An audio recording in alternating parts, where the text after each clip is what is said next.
Если вы любитель изысканных цветов, которые отличаются своей неповторимой редкой красотой и простотой в уходе, обратите внимание на такой многолетник, как эритрониум. У этого растения есть еще одно распространенное название – кандык, что в переводе с тюркского означает «собачий зуб».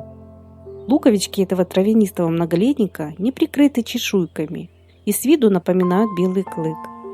Эритрониум – это совершенно неприхотливый многолетник, который относится к семейству лилейные. В природе произрастает на разных континентах – в Европе, Северной Америке, в Японии, Монголии и в Сибири. Данный род объединяет 29 видов, из которых есть те, что занесены в Красную книгу, и виды, которые выращивают в культурном садоводстве. Эритрониум относится к луковичным первоцветам. Например, кандык сибирский зацветает ранней весной, и часто его цветы можно увидеть даже под снегом. Эритрониум европейский начинает цвести позже. Есть и те, что раскрываются в мае. Это удивительно красивый весенний цветок, который по виду напоминает небольшие, изысканные лилии. Окраска лепестков зависит от разновидности растения. Есть кандыки желтой, розовой, белой, сиреневой и прочей окраски. Высота данного многолетника до 30 см, реже до полуметра. Листья также отличаются своим видом. Очень красивые разновидности с эффектными мраморными разводами. Есть даже сорта с темно окрашенной листвой. У кандыка достаточно прочные стебли, которые украшены необычными цветами с отогнутыми назад лепестками. Этот луковичный многолетник можно выращивать как на хорошо освещенных участках, так и на теневых клумбах. Кандык приживется под кронами деревьев и высоких кустарников. На одном месте он может расти много лет и с годами образует красивые цветущие поляны удивительной красоты. Если вам удастся приобрести это растение, оно станет редкой жемчужиной вашего сада и пополнит вашу коллекцию самых изысканных многолетников. Некоторые виды кандыка можно найти в продаже. Его разные сорта продают интернет-магазины и питомники растений. Хотя с пересылкой этого растения не все так просто. Дело в том, что луковицы кандыка беззащитны от чешуек и не могут длительное время находиться на воздухе. Если дать им полежать в открытом виде более 1 дня, они просто высохнут. Поэтому содержать их на период перевозки необходимо во влажном торфе, опилках или мхе сфагнум. Эритрониум в уходе неприхотливый. Любит расти в умеренно влажной, рыхлой почве, слабокислой реакции. В состав можно добавить торф, крупнозернистый песок и листовой перегной.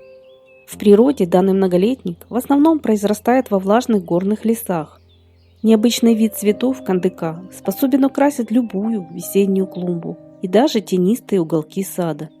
Эритрониум также используют для срезки в букеты. Хотя я считаю, что такие растения очень жалко срезать, и лучше ими любоваться в саду.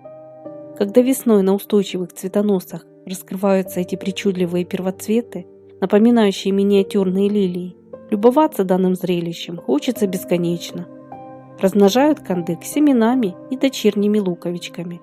Чтобы собрать семена, лучше заранее срезать недозревшие семенные коробочки и разложить их в сухом месте для дозаривания. В противном случае есть риск упустить тот момент, когда они растрескаются и все семена высыпятся на поверхность земли. Посев проводят в конце лета. Приблизительно в это же время высаживают и луковицы. Посадочный материал заглубляют в заранее подготовленную и удобренную почву на глубину 5-10 см. Луковицы более крупных американских видов высаживают в землю на 15-20 см. Расстояние между лунками выдерживает не менее 15 см. Посадочное место поливают и присыпают мульчой. Вырастить кандык из семян несложно, но стоит учесть, что первые цветы на сеянцах появятся только на 4-5 год. Также учитывайте, что перед посевом весной семенам потребуется стратификация. Именно поэтому кандык чаще высевают в открытый грунт с конца лета или осенью. Посадки эритрониума будут красиво смотреться небольшими группами и полянами. Эти цветы создадут удачную композицию совместно с другими первоцветами и луковичными культурами. Кандык хорошо сочетается с тюльпанами, мускарями, нарциссами и гиацинтами. Его необычная форма и нежная краска цветов придаст вашему саду неповторимый шарм и особое очарование. Тем более, что справиться с этим многолетником будет под силу даже неопытным садоводам. Поливают кандык довольно редко. В частых удобрениях он тоже не нуждается. Зимует в основном без укрытия. Но есть виды, которые в садах с суровыми и малоснежными зимами лучше прикрывать с осени слоем мульчи или опавшей листвой. Делить разросшиеся кустики можно на 4-5 год. Данную процедуру лучше проводить со второй половины лета. Ближе к августу у этого многолетника наступает период покоя. К этому времени листья кандыка уже должны пожелтеть. Перед высадкой отделенные луковички в местах надлома присыпают измельченным древесным углем. Кроме своей редкой красоты, эритрониум показал себя достаточно выносливым к капризам погоды и разным условиям произрастания. Этот луковичный цветок также имеет высокую устойчивость к болезням и вредителям. Единственное, кто может покуситься на его луковицы, это грызуны и почвенные вредители, такие как кроты и медведки. На сегодняшний день выведено много декоративных сортов и гибридов этого многолетника, которые можно выращивать в парках и частных садах. Посадив эритрониум в своем саду, вы будете каждую весну любоваться его необычной, величественной красотой. С помощью этого весеннего первоцвета можно удачно украсить свою территорию и даже тенистые клумбы. Кроме всего, кандык еще является неплохим медоносом. Мед, полученный из его цветов, отличается приятным ароматом и полезными свойствами, хотя у данной культуры лечебными считаются все его части. Поделитесь и вы своим мнением об этом замечательном растении в комментариях. Быть может, вы встречали эти цветы в дикой природе, в городских парках или в частных садах.